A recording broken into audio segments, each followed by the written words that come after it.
وتقاسم الفريقان الكأس موسم 42-1943.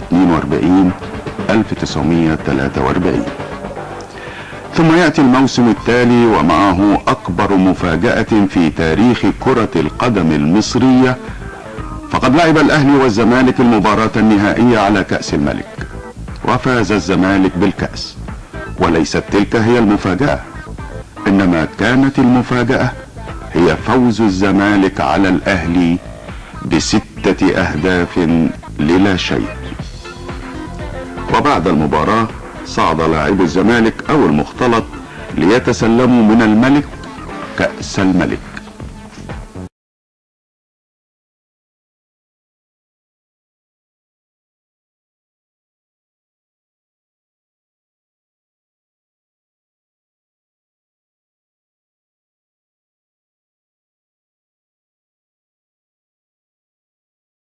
أهداف للا شيء.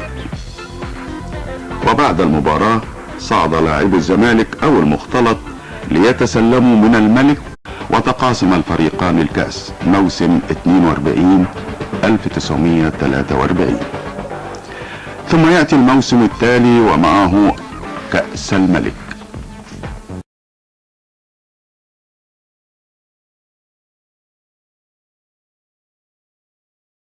الزمالك بالكأس.